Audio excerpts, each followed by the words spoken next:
Over the course of my studies in theoretical physics, I've traveled across the continent and around the world sampling new ideas and tasting different answers to the questions of how and of why. And still, I find there remains a deep hunger which lives within me, a burning desire to share these great ideas with the people around me. And so, I have assembled a team of some of the greatest, most lucid, most creative minds I've encountered in my travels. And I call them my Titanium Physicists. You're listening to the Titanium Physicist Podcast, and I'm Ben Tippett.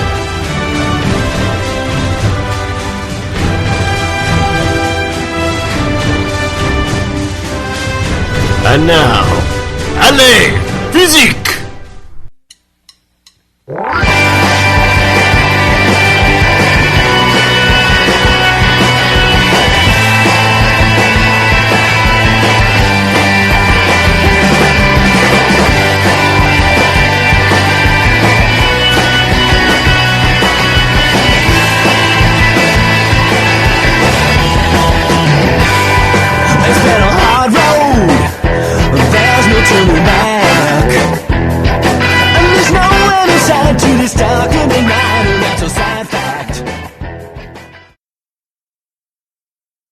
So, there's a kind of mystery that occurs when we look out at the universe at large scales. I've said it before, and you'll hear me say it a lot.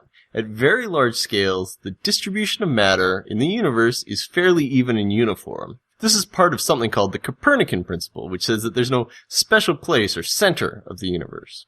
Now, let me back up this truck. I'm going to take another shot at this explanation. I want you to imagine that you're God, and that you're in the process of building the initial conditions for the universe. So you've got the sheet in front of you, that's the space-time, and you've got a big vat of cake icing that you're going to smear all over the sheet, and you get to decide what the distribution of icing on the sheet is. And the deal is that after you've covered this sheet in icing, the laws of physics will take over and evolve the universe from that initial setup onwards further in time. Okay? The Copernican principle says that the universe has a distribution of icing which is perfectly uniform. So all the matter is super evenly distributed. No matter where you look, it has the same amount of matter. Anyway, we feel that the Copernican principle is true for two reasons. The first is that as the universe evolves, it expands in a way described by a model which has complete uniformity. The second is the cosmic microwave background. We'll get into this a little bit more in the show, but something like 13 billion years ago, the gas that filled the universe got cool enough and stopped absorbing photons. And these photons have been cooling and kicking around the universe ever since, and we see them as microwaves.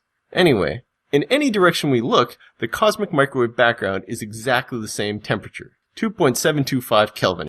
That means that before it cooled about 13.7 billion years ago, it was something like 3,000 Kelvin. But the important thing is that everywhere you look, it has exactly the same temperature. That means that 13.7 billion years ago, the universe was super duper uniform.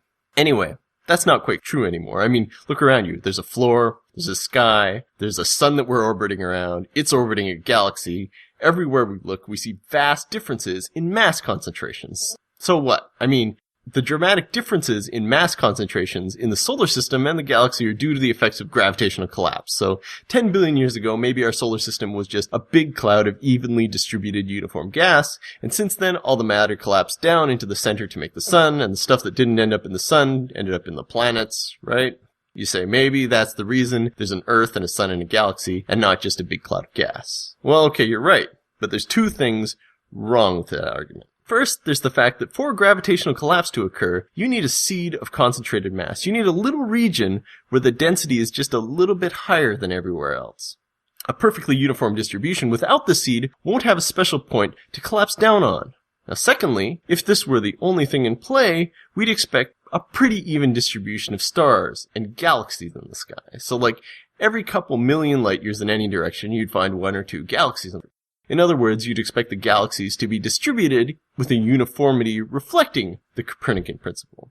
And that's not how galaxies are distributed in the universe. Actually, they're distributed more like a sponge. There are big sheets of galaxies that are kind of stuck together and then big gaping voids between them. So there are two questions. what seeded the gravitational collapse of the universe? And why aren't galaxies distributed in a uniform way? And the answer, it turns out, is pretty fun. It's sound waves. Sound waves in the early universe. Sound waves that precede the cosmic microwave background, in fact. Sound waves are the answer to both of these questions. And today, we're going to talk about acoustic waves in the early universe and how they seeded the large-scale structure of the universe. It turns out that before there was anything, there was music. You know, our show is a lot like the universe. It starts with music. Today, my guest is the author of that music, and thus, the god of our podcast. It's Ted Leo. Ted's a punk rocker and an indie rocker, and he's the frontman and songwriter for his band, Ted Leo and the Pharmacists. Hello, Ted Leo. Hello, Ben. How are you? I'm doing great. I've immediately been made to feel a little awkward, it being suggested that I am a god in this micro-universe. Everyone's the god to something. Like, even jerks have dogs, you know? That's true. That's a good point. I'm going to have to reevaluate my entire, cosmological, hermeneutical idea of life. So, Ted, for you today, I've assembled two of my finest titanium physicists. Arise, Dr. Michael Zemcov! Hoi hoi! Dr. Mike did his undergraduate with me at UBC, and he did his PhD at Cardiff University in Wales. He's currently a senior postdoctoral fellow at Caltech, working on experimental cosmology. Now arise, Dr. Vicky Scowcroft! Dr. Vicky got her PhD from Liverpool John Moores in the UK. She's currently a postdoc at Carnegie Observatories, where she works on the Carnegie Hubble program. So, why don't we start by talking about our Big Bang model for the expansion of the universe? All right, Ted Leo, do you believe that there was a Big Bang? I do. Okay, good. Do you know anything about the Big Bang? I know a little bit about it, yeah. In the introduction, I didn't know the origin of the cosmic microwave background. I thought that was kind of concurrent with the initial bang. I didn't realize that it had to do with the cooling of photons, you said?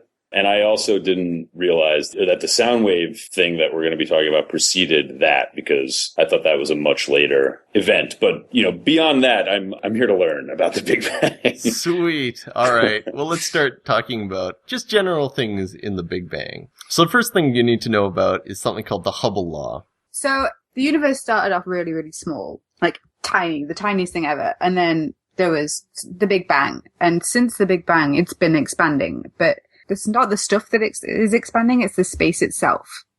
Like, so if you wanted to bake a cake, like with raisins in it, and then you put the cake mix in the oven, the cake would expand and the raisins would all move apart from each other. They're like the galaxies. So that's what happens. Everything is moving up further away from everything else because the space itself is getting bigger.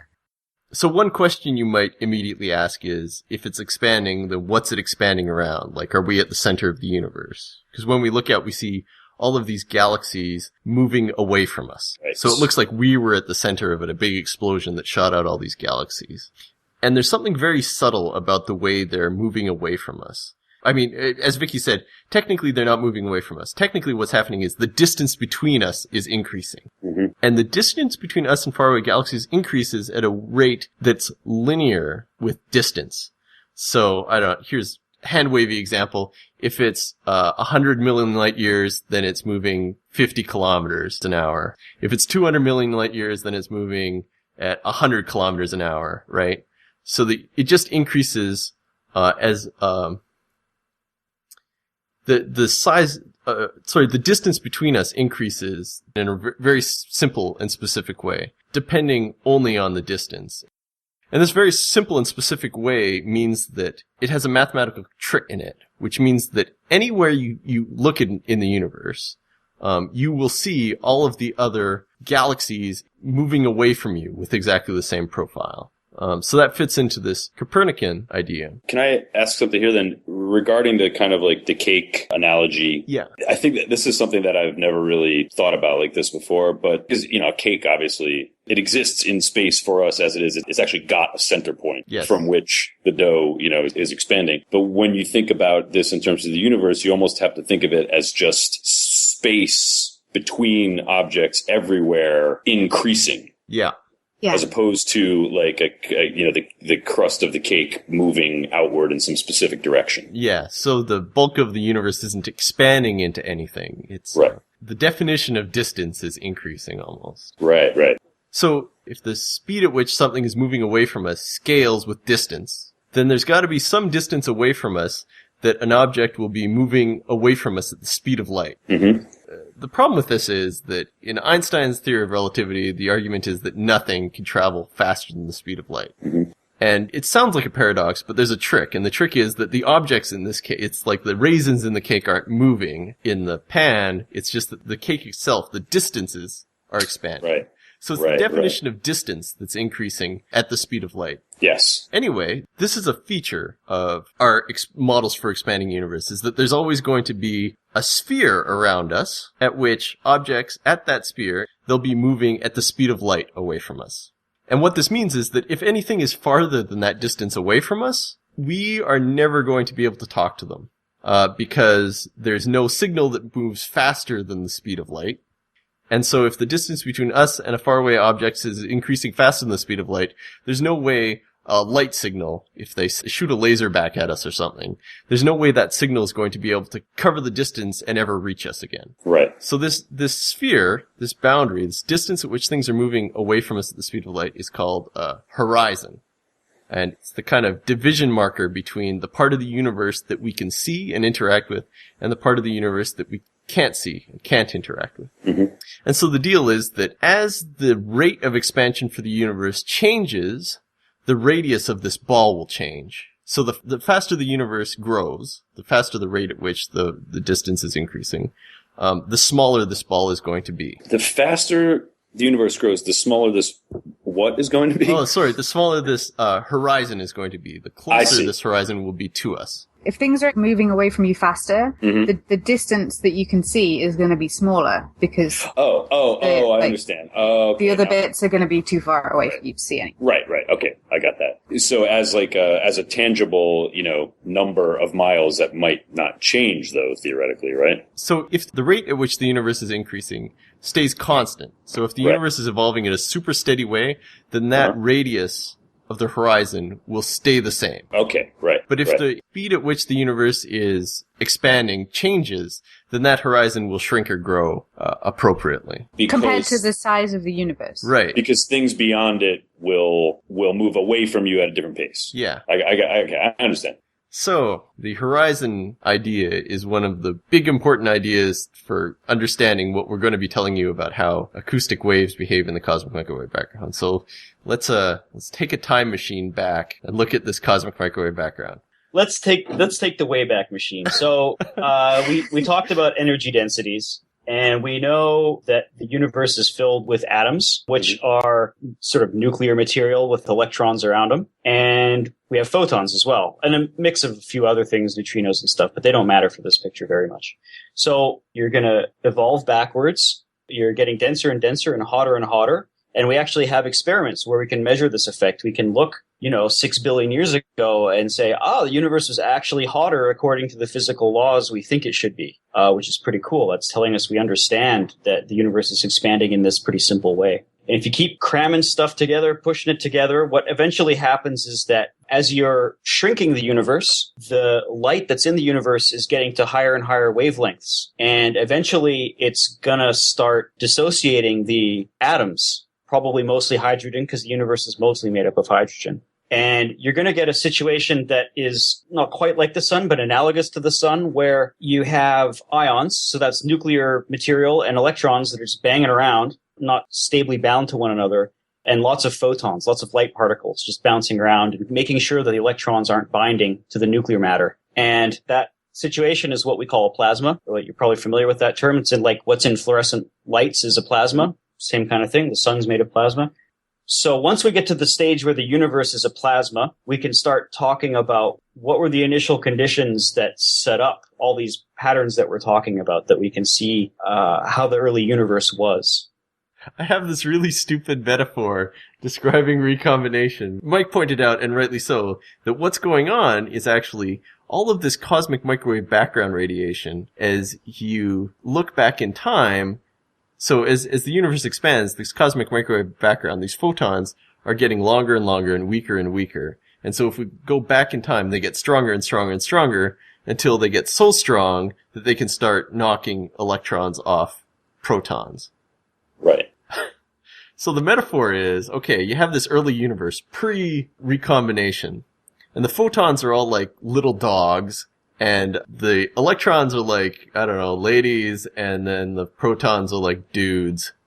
And, you know, the dogs are playing with the men and women, and they love barking and running around, and they don't want the men and the woman to get together. Because if the men and the woman get together, then they get jealous and can't play with it. They don't have anyone to play with Right. anymore. Yeah. So it's in their best interest to be so energetic and keep those two distracted that they don't combine. Right. But eventually the dogs get stretched. Right. Yeah. So into sausage dogs. Eventually the dogs get old and weaker, and they can't, you know, be as energetic, and the two people combine and stop playing with the dogs. And then the dogs will die. And then, Poor dogs. and so these dogs have been wandering around since the start of the universe, getting older and older and weaker, and no one will play with them. Oh, tragic. What's that? The universe is so tragic.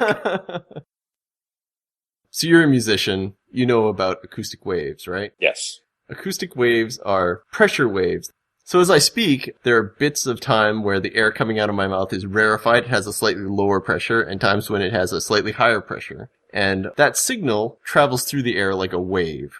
And so all sound is it's a wave signal that propagates through the air where it's kind of really dense in some regions and really rarefied in other regions. I feel like most people in this day and age have seen, you know, on a computer screen here or there, an actual depiction of a wave. Yeah, I agree. So what happens is in the early universe, let's just take it as given that the universe is mostly smooth, but at very low levels, it has density perturbations in it. It's a little bit more dense here, a little under dense here. And those density perturbations are sound waves. And in fact, the early universe is just ringing with sound. And it's ringing with sound in such a way that the dense parts and the underdense parts are constantly interacting, and it's going to be getting denser here and underdense here. And that looks like a wave that's traveling through the plasma, basically. So you can think of it as, if you like, the matter is attracted to itself and not repulsed from itself, but it's basically following the space. The space itself has kind of got a wave to it because of the densities and underdensities. And in the early universe, as we talked about a horizon before, as your horizon is expanding, the waves of larger and larger sizes are basically coming in, and you're starting to see them for the first time. And it ends up that matter wants to fall into the overdense regions because it's attracting itself, and in the underdense regions, it's going to go away from there because it's attracted to where there's more matter. So I think the thing to take away here is that in the early universe, there's these density perturbations, and it's because of that, it's analogous to sound, and the whole universe is just ringing like a bell. What's the like chicken and egg scenario in this? Like the sound waves are kind of following or leading in this. Well, that's a very good question. So it depends how you look at it, I think. So the thing that sets it all up is that effectively where the matter lives, it's not distributed uniformly in the beginning, right, which is what Ben was saying in the introduction. So that being the case, if you have a place where there's more mass, well, space is actually curved there as well. Mm-hmm. And so that effect basically looks like a wave and will propagate. So I think the answer to the question is the egg, so to speak, is that there's overdensities, but they're kind of coupled in this weird geometric kind of way. Can I ask you this? In regard to these waves that are created then, you know, I mentioned people possibly being familiar with what an actual kind of, you know, drawn wave in any kind of sound editing program or whatever might look like. It's possible to hand draw a wave and have the sound of it reproduced, you know, whatever, through a bit of software, you know, et cetera. That's how, you know, you carve grooves in a record, and, you know, sound is produced that way. So in regard to what we understand as human beings as sound, are these waves the equivalent of a visual representation of the wave, or is there a theoretical actual sound happening? It's actually a sound. If we could put you in a bubble that was safe and dump you in the early universe, right, you would hear noise, and it would be basically white noise, maybe with a lot of bass. It would be a kind of, you know, kind of sound, right? And that's the sound of the universe. So there's waves like you're talking about where there's a waveform. It's kind of like an ocean wave where it's going up and down. And that's what we call an S wave. So that's equivalent to having somebody with a jump rope that's tied, and they flick it and it just goes up and down. You can watch that wave kind of travel along, and they're wiggling their arm up and down. Sound actually isn't like that. You can represent it that way graphically, like you're talking about, but physically, sound is actually what we call a P wave. Think of a slinky. So tie it to one end and then stretch it out, right? And then push your arm back and forth. And you get a sort of compression along the slinky, and it travels along. That's what sound is. So like Ben was saying, when I'm speaking to you, my vocal cords are kind of compressing the air laterally to how it comes out of my mouth. You know what I mean? Oh, yeah. And it's the same with an amp or you name it. That's why on a speaker, the speaker is this like flat shaped thing because it's actually compressing the air. It's a compressor of a sort. Your early universe is exactly the same. It's just compression waves. And they're traveling around, they're interacting with the matter. Well, they aren't interacting with the matter. In some sense, they are the matter. The matter is creating them. But that's all it is. It's the same as talking. It's just a different medium. It's like when the air presses on your eardrum. That's what you can hear. And this is the same thing. It's pressing with photons instead. Right. That's Okay. what it's pressing. I understand. All you need to get for this type of wave to happen is some kind of tension. You know, if you imagine a box full of gas, and then you make one region slightly overdense and another region slightly underdense, the gas surrounding the underdense region will want to fill in the underdense region, so they'll become slightly underdense. And the overdense region will want to spill its particles out into the gas surrounding the overdense region. And in combination, because of this effective tension, you'll end up with this waveform kind of propagating. So it will end up moving forward. Yeah, it's kind of oscillates between the two. And so in the early universe, there's a bunch of different features that effectively create this, right? There's like photon pressures. There is gravitational attraction versus the expansion of the universe. The expansion of the universe pulls things apart. Gravitational attraction wants to focus things in. And so the net effect is that if you have one of these waves, any wave will have a wavelength, right? If you have a wavelength that is smaller than the horizon radius, so we talked earlier about the horizon radius in the expanding universe. Right. If your wavelength is smaller than that, then your wave will just... Which one wiggles? Shoot. Yeah, they always wiggle until recombination.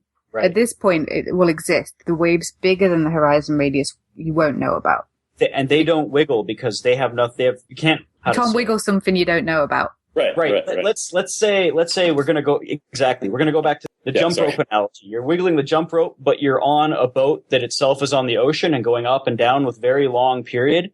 If from an outside point of view, I can see that the jump rope is both being flicked by you and in addition, it's moving on the ocean. But when you're on the boat, you don't know you're going on the ocean. So it's exactly that same thing, that there's these large scale modes, but locally you don't know about that because that's outside of where you can see. Let's talk about what happens at recombination, because that's the kicker, right? So you have all these waves, and if the waves are longer than this horizon, they're just kind of frozen, they don't evolve. If they're smaller than it, they wiggle around. And so, but the early universe is full of waves, and then all of a sudden, all of the electrons decide to attach themselves to all of the hydrogen and helium nuclei. In effect, the thing stops being a plasma and it starts being a regular gas. And suddenly, photons stop pressing against them. Yeah, so because the universe, all the time this has been happening, the universe has been expanding, so it's been cooling at the same time. So while this is going on, like, the protons and electrons had so much energy they couldn't combine, and they would just all be there. But after it's cooled, they can, like, stick together. But the photons can only interact with them while they're charged. So once they've stuck together, the photons don't have anything to react with anymore. So they could just go on forever. Before, you would play, like, the waves would propagate through the plasma. But once all the electrons and the photons recombine, it's like there's nothing for the waves to propagate through anymore. It's like if you played a guitar in a vacuum. Right. You could move the string, but you wouldn't hear anything. Right. Air is the medium that carries the pressure wave to our ears.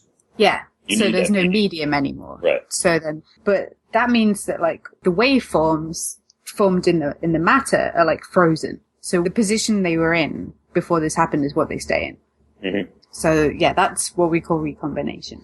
So you have all these waves, and they're pressure waves. So you have these regions where there are lots of hydrogen atoms, and there are regions where there are few hydrogen atoms, which were, moments ago, this was a wave moving through space.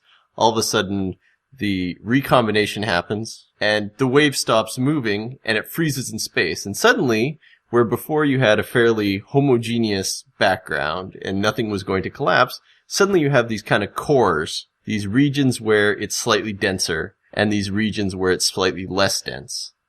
Because you have these regions where it's slightly more dense, these act as seeds for collapse.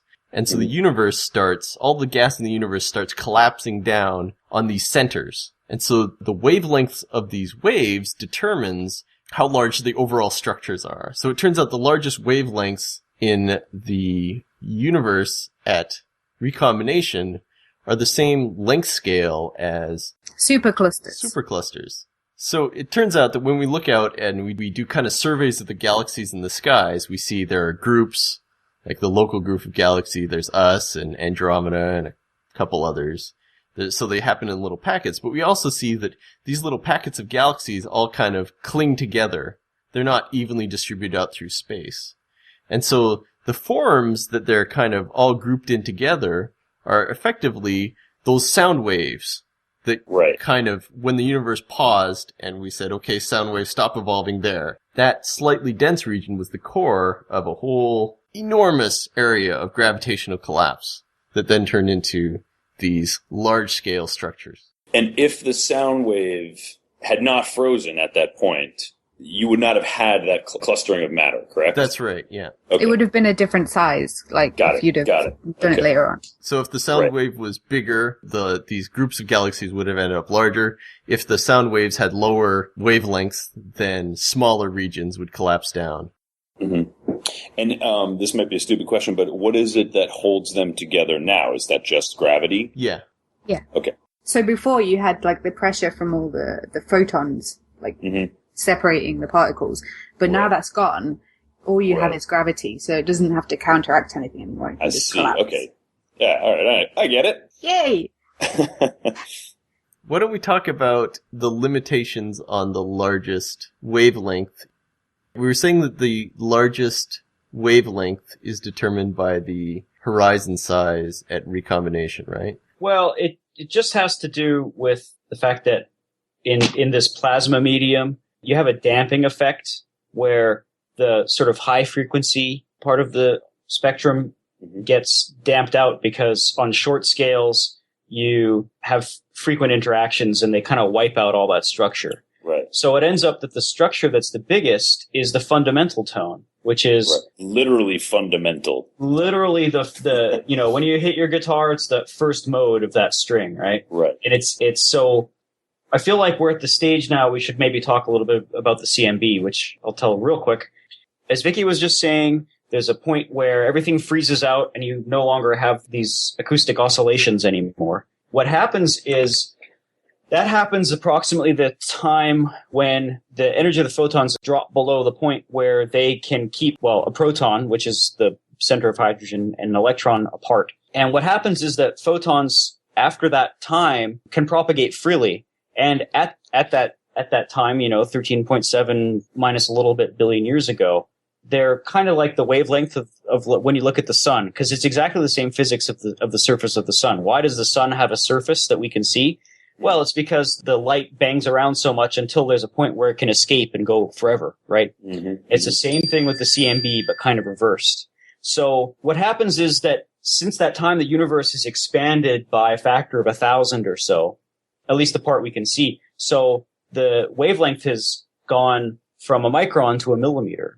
So now when we look in basically the radio wavelengths, we can actually see the structure that's left over from the Big Bang. Right. So I don't know if you've ever seen these, but there's images of this out there from, for example, WMAP, which is this thing called the Wilkinson Microwave Anisotropy Probe that NASA put up. It's this beautiful all-sky map of the sort of stippling in the microwave sky because of the Big Bang, right? Uh-huh. It's this sort of fingerprint. And basically the biggest blobs, if you look at that image, the blobs have a sort of scale. You can tell they're happening on a certain scale. It's about 1 degree. And that's that fundamental tone. So we're talking about the fundamental tone and why the fundamental tone freezes out and turns into these large scale structures we see, right? You might want to ask why higher wavelength waves don't appear and also cause higher order things. The idea here is that the only waves that propagate are the waves that are smaller than the horizon rate. Right. So the horizon had some radius at recombination. The universe was expanding at such and such a rate at that time, and that determines that there's some largest wavelength possible wave at that time. And so that largest possible wave is the 1 degree wavelength that Mike was talking about seeing in the cosmic microwave background.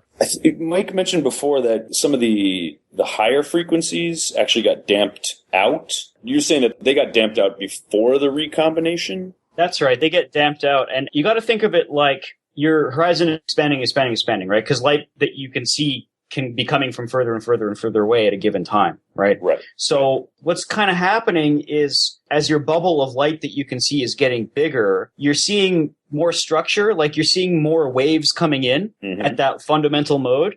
And the ones that you saw before that are now small compared to you, they're getting damped away because they just kind of get messed up in this bubble and trouble of the plasma. Right. So there's this kind of constant generation of acoustic oscillations that are coming in, just because that's how the initial conditions of the universe are set up. Right. Okay. Yeah, I do understand. They don't get damped completely. They're still there, but they have less power in them than the fundamental one. Got it. To review, there are little bits of lumps, little sound waves from the early universe before recombination. And the really fast ones kind of get damped out, but the ones that are the length scale of the horizon kind of stick around at full strength. And then the big daddy one that's the length of the horizon at recombination is the one that seeds all of the large scale structure in the universe. All right, that's the show. Thank you, Mike. Thank you, Vicky. You've pleased me. Your efforts have borne fruit, and that fruit is sweet. Here's some fruit. Vicky, here is an overripe pear. The loudest of the fruits. Nice. Thank you. Very good. And Mike, here's a potato for you. Oh. Crunch? Yeah, good work. All right. I'd like to thank my guests, Ted Leo. Ted, thank you for coming on.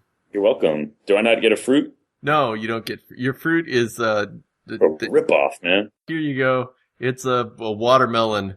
Oh, well, I'm going to have to put that aside so I can cut into it later. All right. Thank you very much, Ted. I hope you had fun. You're welcome. I had a blast. Thank you. All right. So, my fans, my TIE fighters, if you want to email us, you can email us at barn@titaniumphysics.com, or you can follow us on Twitter at @titaniumphysics. You can visit our website at www.titaniumphysics.com, or look for us on Facebook. If you have a question you'd like my titanium physicist to address, email your questions to tiphyter@titaniumphysics.com. That's TIE Fighter. And if you're a physicist and would like to become one of my titanium physicists, email physics@titaniumphysics.com. We're always recruiting. If you have an iPod or an iPad, try subscribing to our show on the iTunes Store. If you got a Zune or a BlackBerry, you can subscribe to our show on those doodads as well. If you like the show and would like other people to discover it, please consider leaving an iTunes review. The more of us who give us good reviews, the more people will see us because we'll be on the main page. If you'd rather listen to our show automatically through an app, the Titanium Physicist Podcast is on Stitcher. So download the Stitcher app and you can listen to us on the Android or the Kindle or the iPhone or whatever you want, and you won't have to deal with iTunes. So, the Titanium Physicist Podcast is a member of Brachiote Media. If you've enjoyed our show, you might also enjoy Science Sort of or the weekly Wienersmith. Please check them out. The intro music is by Ted Leo and the Pharmacists, and the end music is by John Vanderslice. Good day, my friends, and remember to keep science in your hearts.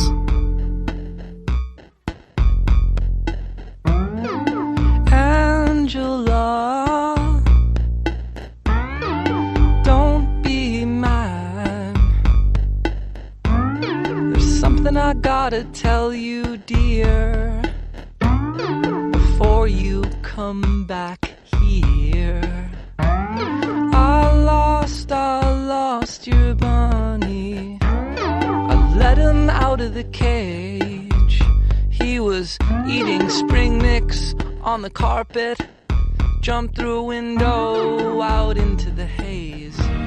Hop down Magnolia Boulevard. No way he'll survive. Can I ask you a question? I think, something that I don't quite have the best grasp on, that I know is an aspect of the Big Bang and the expansion that I think is not maybe general layman's knowledge, is the fact that because of gravity, it actually started as a much slower expansion and is increasing in speed as things move farther away from each other, and therefore, gravity has less of an effect. Are you asking about how the universe is accelerating in its expansion? Yes, Oh, exactly. Okay.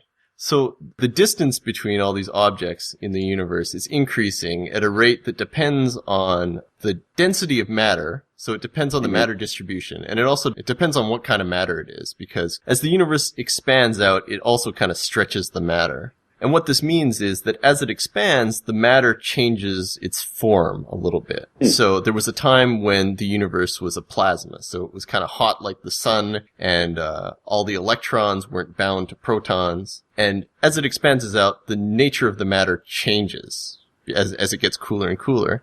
And what we've noticed is in this kind of modern era of expansion is there seems to be another type of matter. Nobody's sure what it is.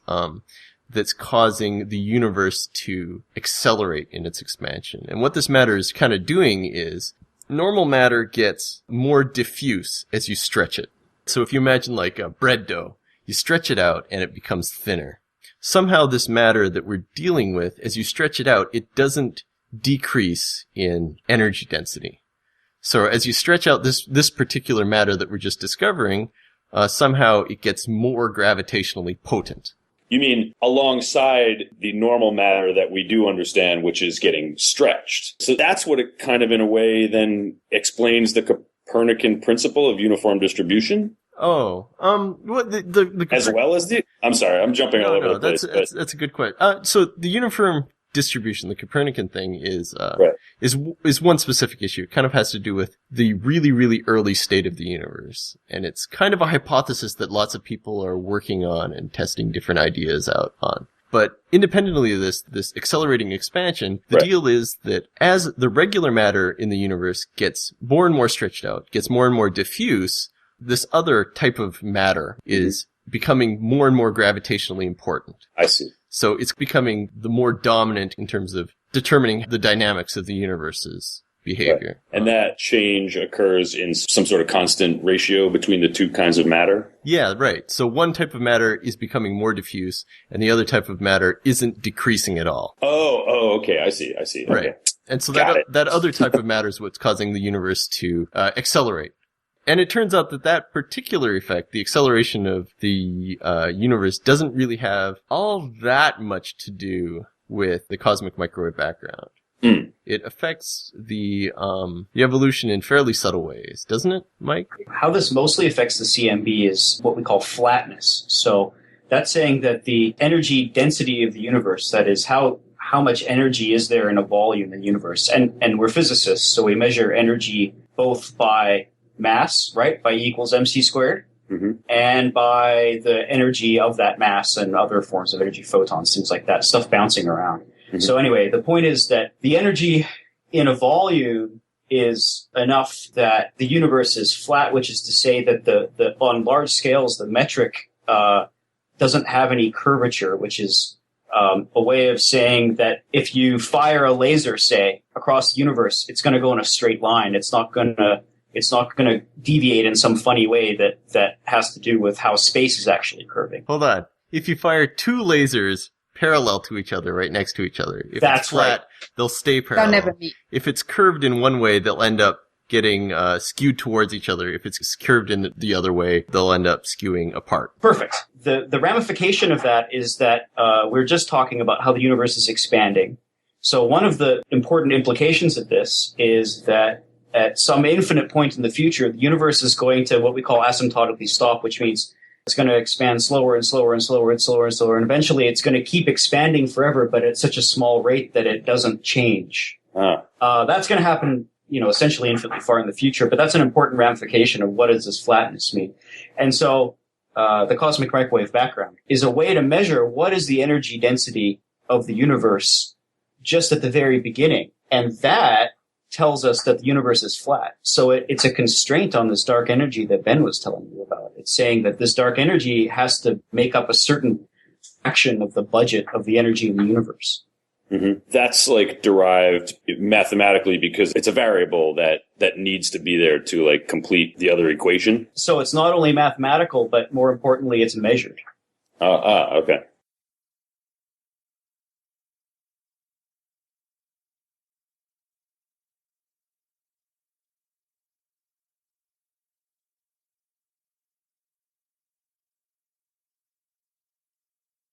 Can I ask a quick side question? Go ahead. Do we conceive that the components of atoms and the, everything from like the neutrinos and positrons and electrons and all that, are they broken down at all any further in anybody's conception? If you keep pushing this model back, you're going to keep making things more compressed, more energetic. Right. It's going to start banging together even harder. And if you push it back a long way, say to 10 minutes, I forget what the number is off the top of my head, but very soon after the Big Bang, you can actually start breaking these nucleons apart. Right. And you start making really funky stuff, which you probably have heard of, quarks, that sort of thing. And if you push that back even further, you might even get to the situation where, I don't know if you've heard of it, it's been this big thing. At higher and higher energies, physics theories start looking like one another, and we have four forces in nature. And it ends up that smarter people than me have figured out how to unify three of them. That is, you can basically start massaging them and pushing the math to start looking like the other theory. And basically you come up that they can make three look the same at very high energies, which makes us think at very high energies that there's really only one sort of overarching way that physics works. And then if you push it way back even to higher energies that I don't think we'll talk about today, you can start putting the fourth one in, which is gravity, which we don't know how to do yet. That's at the very forefront of what physics is about right now. But yeah, if you keep pushing it back, you're going to start banging stuff together even harder. And it's like, what's the analogy I've heard? You can throw bowling balls at, melons and smash the melon and you see what comes out. But eventually you're going to get to energies where you start smashing bowling balls together and seeing what they're made of. Is this the fabled Higgs boson? The argument is that there's this weird field. It's kind of like the electromagnetic field, and it has this weird property that its lowest energy is when it has mass for some reason. And so the argument is that at some point in time in the universe gets cool enough, and it's still a really hot temperature, where suddenly it will go from not having any mass to having mass, effectively. And if it has mass, it will give everything else in the universe mass. So there's arguably a time in the early universe where this Higgs mechanism, where everything stops having mass somehow, because essentially it's like the testing ground for theory. There's a big dotted line in the Big Bang models, and under that dotted line it says, "Here be monsters," because Einstein's theory of gravity breaks down at energies higher than that. Like there's a contradiction in the theory if you let things evolve to the singularity. So the argument is that the theory of gravity must change at super, super high energies, but nobody knows what's down there.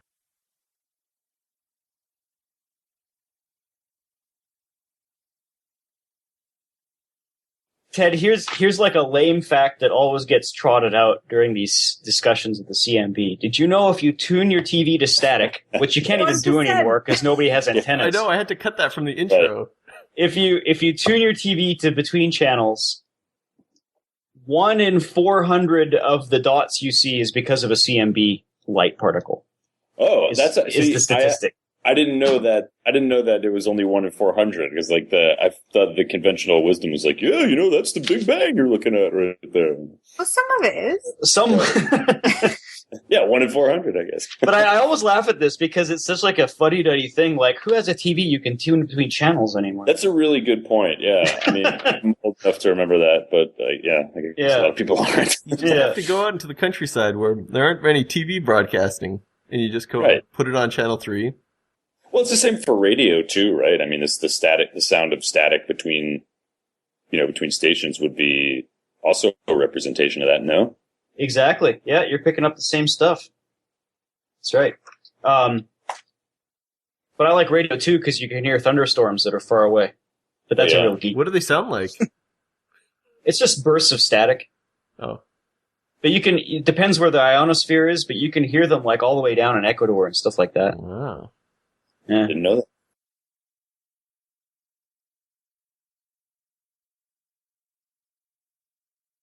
You have to do another one where we describe why the hell anybody would care about any of this stuff. Well, Because it makes galaxies. It's cool. It makes galaxies. Do you want to talk? Well, it does more than that, right? I mean, it lets you measure what's, in some sense, what's the mass of the universe. It lets you measure what is the universe made of. It's a baby picture of what's all the junk of the universe that's going to end up becoming, galaxies and stars and us. And let me ask you this: what does it do in terms of projection? For the future across space-time with these waves. Well, it can tell us what the universe is made up of. So if you look at like the spectrum of these waves, you can work out like how much is made up of normal matter and how much is made up of dark matter and dark energy. So then you can put that into a model to predict what's going to happen. Right. Yeah. So that's another show. Yeah. What, another show on why the cosmic microwave background is interesting? Yeah, I mean, we've kind of discussed what do waves mean and everything, but I feel like Ted's like, okay, great, but so what? Because there's actual physics you can get out of this, right? I mean, I find it interesting, just kind of without immediate tangible benefit, to be honest with you. But that could just be me. Listen, Mike, okay. So there were sound waves at the start of the universe, and those turned into galaxies. Yeah, that's the point we need to take I guess that's away. why it's important. That's so interesting. Yeah, Made but all the structure. I've done this for a while, so I think the cooler part is we can measure. Sorry, Ted, this might go. No. This might be jargony, but we can measure. We can measure in principle parameters of inflation. I mean, if you want to get into God's head, that's the closest thing you can do. I'm not a religious person, but you know what I mean. Like, it's the very first stuff. So forget galaxies. To me, galaxies are a solved problem. Like, they're just a mess of hydrogen you smash together. Contain interesting things, but they're sure. like. but cosmology is the study of the universe on the largest scales. I mean, among other things. But so we're, the CMB is a way to get the picture. But without the large scale structure, there wouldn't be any galaxies, so there wouldn't be any people, so we wouldn't be able to think about inflation. That's right. I'm not trying to say it's not important, but I am trying to say that we can ask questions that we can't get at with any other tool right now. It is the big cosmological aspect of it that is the most interesting to me. And, I mean, as someone who spends his life, deeply involved with music and being constantly, moved by it, it's just really, really interesting to think of sound, it being such a fundamental factor in the literal makeup of the galaxies in the universe. Yeah, Mike.